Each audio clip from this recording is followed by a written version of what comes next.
On Christmas Eve, my father announced, "You are a burden, and you can't live with us anymore."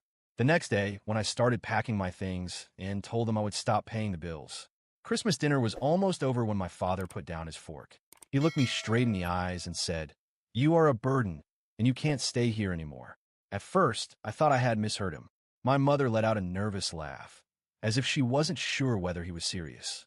But then he just stood there, staring at me, waiting for a reaction. Silence filled the room. My younger sister, Lily, froze with her fork halfway to her mouth. She looked at me with wide eyes, as if she couldn't believe what she had just heard. I swallowed the piece of ham I was chewing and set my fork down. "What? You heard me," he said. "You've been here too long. You need to leave." I stood there trying to process it. I was 23 years old, had a stable job, and could have moved out a long time ago. But I stayed because they needed me. I paid for electricity, internet, groceries almost every week, things they couldn't afford because my father had been unemployed for years and my mother only worked part-time. I wasn't a burden. I was the reason the lights were still on in that house. And now, out of nowhere, they were kicking me out like I was useless. My mother finally spoke. "Maybe we should talk about this later." But my father cut her off. "No, Ed, this is my house. I make the rules, and I'm saying he shouldn't be here anymore." Lily set her fork down. She was only 16 years old, and she looked scared. She glanced at our parents like she didn't recognize them. If they could kick me out so easily, what did that mean for her? I took a deep breath. I wasn't going to argue. I wasn't going to beg. If they wanted me gone, fine. But they weren't ready for what that actually meant.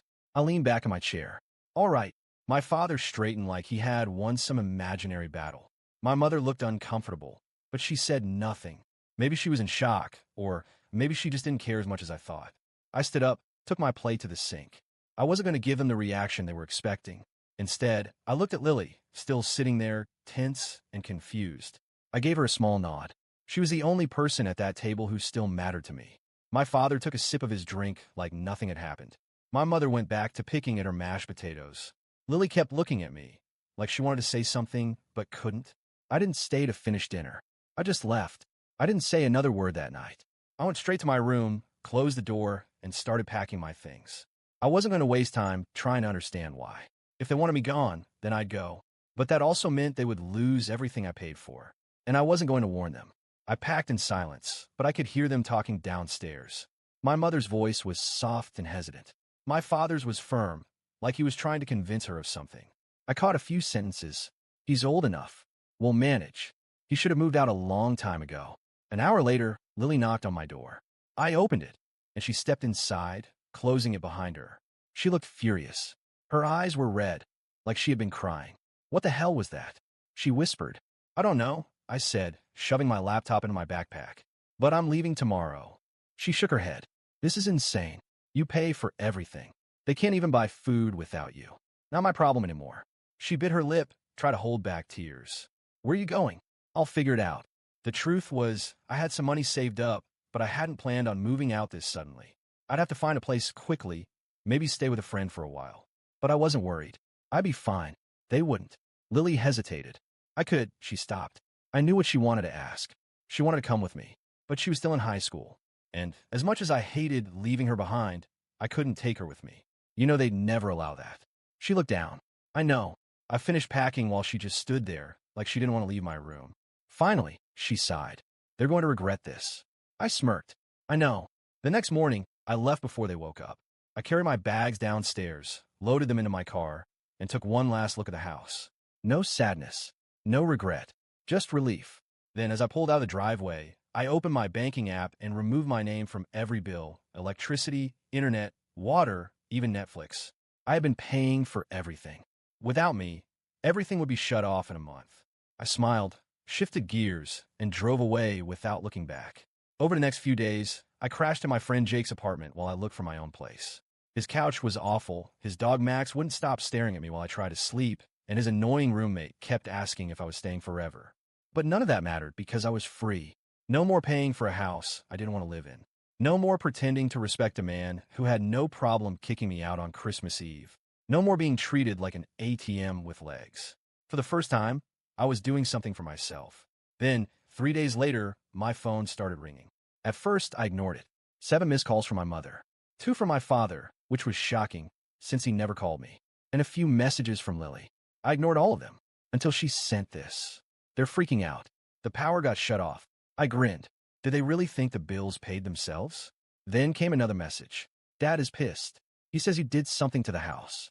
Oh, this was getting good. In the following days, I ignored all their attempts to contact me. My mother kept calling, texting, even tried reaching out on social media. My father, on the other hand, only called those 2 times and never again. He was probably waiting for me to come crawling back.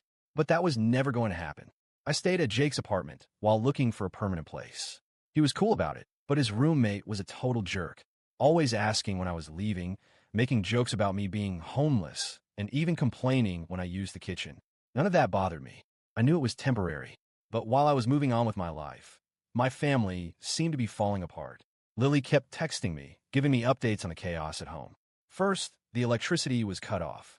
Then, the internet. The water took a bit longer, but when it finally stopped running, that's when my mother lost it. She's panicking, Lily wrote. She says she doesn't know how we're supposed to shower now. I couldn't help but smile. They kicked me out, thinking I was a burden. Now, they were living in darkness, without water, and couldn't even watch TV.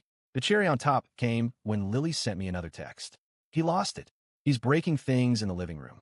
The image of my father, throwing a tantrum like a spoiled child because his magical bills weren't getting paid, filled me with pure satisfaction. He says he'll figure something out, but Mom is crying in the bedroom. Of course, he said that. My father was a failure, but he always pretended to have things under control. Except this time he didn't. I ignored everything and kept living my life.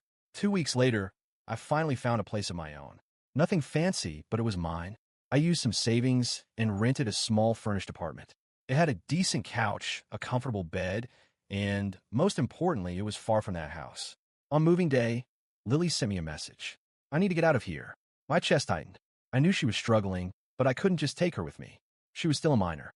You know I can't, I replied. She took a while to respond. I know, but I can't take this anymore. I wouldn't be able to, either. Living with him, no electricity, no water, no internet, with my father yelling and my mother whining all the time. Pure hell. But their problems weren't my problems anymore. I was free. Then, a few nights later, the inevitable happened. It was late. I had just taken a shower and was getting ready for bed when my phone rang. My mother. I rolled my eyes and declined the call. Minutes later, Lily texted me. Pick up. I sighed and finally answered. Before I could say anything, my mother's desperate voice came through the phone. Please come back home. I let out a short laugh. No, we need you. I know your father was harsh, but he didn't mean it. He meant exactly what he said, I replied coldly. You kicked me out. Now deal with it. She started sobbing over the phone. We can't do this. The house is falling apart. Sounds like your problem. She cried louder. Please. I know we were wrong, but please. I could have felt sorry for her, but I didn't. All the time I spent in that house, paying the bills, doing everything I could to help. And in the end, I was treated like garbage. Now, they wanted me back. I wasn't stupid. No, I repeated. I hung up before she could say anything else. I lay down and slept better than I had in years, without anyone treating me like a walking ATM. In the following days, the calls continued. My mother begging, my sister asking for help, and my father, well, he never tried reaching out again. And then, finally, Lily sent me one last message. He's talking about selling the house. That caught me off guard. As useless as my father was, I never thought it would come to that. Selling. I replied, yeah. He says he can't do this anymore. Mom is freaking out, but he's serious. That made me laugh. So, in the end, my father really was as weak as I thought. If he couldn't manipulate someone into paying his bills, he just gave up. I wanted to feel something for them, but all I felt was disgust. I turned off my phone and went to sleep. But deep down, I knew this story wasn't over yet. In the following days, I ignored any attempts to contact me. I blocked my mother. My father never tried calling me again, and Lily, she kept trying, but I needed some time. I had to leave all of that behind and focus on my new life. In my small apartment, things were finally starting to fall into place. I had peace, silence, and I could spend my money on myself. My salary, which used to disappear into bills that weren't even mine, now allowed me to buy things I never could before. I decided to treat myself to small luxuries, went out to eat at good restaurants, bought new clothes, even signed up for a gym membership.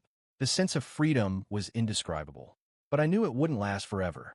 2 weeks later, when I had practically forgotten about all of it, I got a message from an unknown number. I need to talk to you. It's serious. It was Lily. I sighed.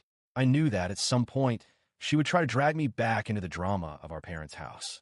But something about that message felt different. What is it? The reply came immediately. The house is being sold. Dad is already negotiating with a buyer. I let out a short laugh. To me, it didn't matter at all. So what? He's selling everything. Even your stuff. I froze. My stuff? Yeah. Your computer, your TV, even your bed.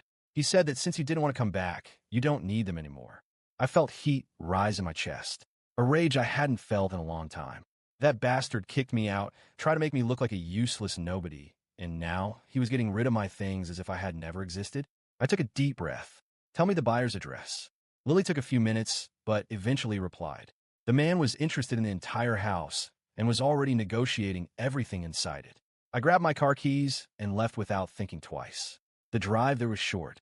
When I arrived, I saw a middle-aged man chatting enthusiastically with my father in the driveway. I didn't think. I just got out of the car and walked straight toward them. Are you insane? I asked, my voice filled with fury. My father turned to me, surprised. But then his face quickly shifted into that same look of contempt as always. Oh, so now you show up? There's nothing here for you anymore.